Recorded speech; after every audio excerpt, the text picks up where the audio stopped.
Brought to you by TechnoSpark 20 series smartphones. I'm superhuman.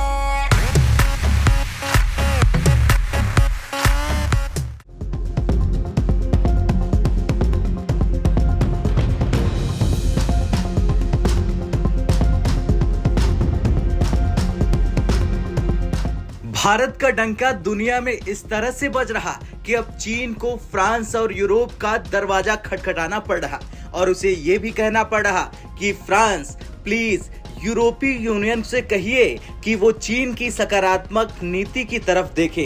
दरअसल ये appeal चीनी राष्ट्रपति शी जिनपिंग की यूरोपीय यात्रा से कुछ दिन पहले आई है और खुद ये अपील चीनी विदेश मंत्री वांग यी ने फ्रांसीसी राष्ट्रपति के राजनयिक सलाहकार इमैनुअल बोने के साथ फोन पर की। चीन के विदेश मंत्रालय के अनुसार वांग यी ने टेलीफोन पर बातचीत में कहा, मुझे उम्मीद है कि फ्रांसीसी पक्ष यूरोपीय संघ पर चीन के प्रति सकारात्मक नीति जारी रखने के लिए दबाव डालेगा। बीजिंग और पेरिस ने स्वतंत्रता और स्वायत्तता का पीछा किया और दुनिया के विभाजन और शिविरों के बीच टकराव का विरोध किया।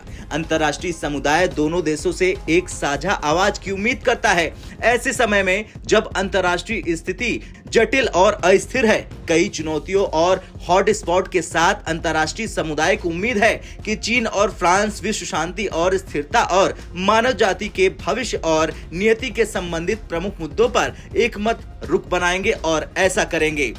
चीनी फ्रांसीसी पक्ष के साथ उच्च स्तरीय आदान प्रदान को मजबूत करने का इच्छुक है और अलग अलग क्षेत्रों में दोनों देशों के बीच सहयोग को एक नए स्तर पर बढ़ावा देना चाहता है। तो ये थी पूरी बातचीत वांग यी और फ्रांसीसी राष्ट्रपति के राजनयिक सलाहकार के बीच। अब वांग यी की ये बात सुनकर आपको साफ पता चल रहा होगा कि यूरोप के देशों में चीन का दबदबा पूरी तरह से घटता जा रहा और इसकी सबसे बड़ी वजह है भारत। जी हाँ, क्योंकि सबसे बड़ी बात यह है कि भारत किसी भी देश के साथ जब व्यापार करता है तो उसे अपना यार यानी दोस्त बना लेता है और फ्रांस और भारत की दोस्ती इसका जीता जागता प्रमाण है। लेकिन चीन सिर्फ दुनिया के देशों के साथ व्यापार के नाम पर उनको ठगना जानता है और उसकी पोल दुनिया के सामने अब खुल चुकी है। लेकिन खुद जिनपिंग फ्रांस जाकर भारत के दोस्त से संबंध सुधारने के लिए उनके सामने नाक रगड़ने के लिए तैयार हो गए हैं। अब सवाल यह भी है कि क्यों खराब हुई यूरोपीय देशों और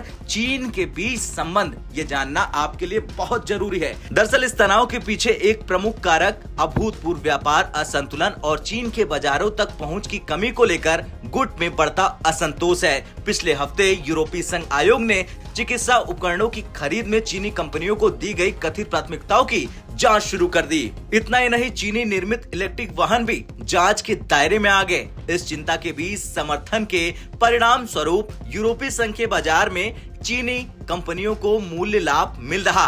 तो वहीं दूसरी तरफ इटली जैसे यूरोपीय देशों ने भी बेल्ट एंड रोड पहल से खुद को अलग थलग कर दिया और रूस यूक्रेन के बीच चल रहे युद्ध के बीच रूस के साथ चीन के बढ़ते संबंधों ने कई देशों को नाराज कर दिया।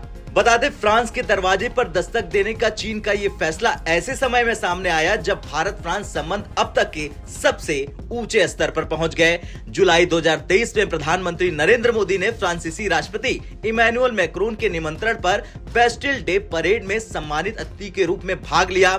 अपनी यात्रा के दौरान पीएम मोदी भारत के पहले प्रधानमंत्री बने जिन्हें grand cross of the legion of honour से सम्मानित किया गया। मैक्रोन ने भी 2024 गणतंत्र दिवस परेड के मुख्य अतिथि के रूप में भारत का दौरा करने के बाद ये प्रतिक्रिया व्यक्त की। जब आर्थिक मोर्चे की बात आती है तो इन दोनों देशों ने इन यात्राओं के दौरान कई समझौता ज्ञापनों पर हस्ताक्षर भी किए। खैर, कुछ भी हो, देखना तो ये होगा कि किस तरह से जिनपिंग भरी दुनिया के सामने भारत की ताकत का लोहा मानेंगे और भारत के दोस्त फ्रांस के सामने झुककर खड़े होंगे। आपका क्या कुछ कहना है इस रिपोर्ट पर कमेंट कर जरूर बताएं। ब्यूरो रिपोर्ट, भारत तक।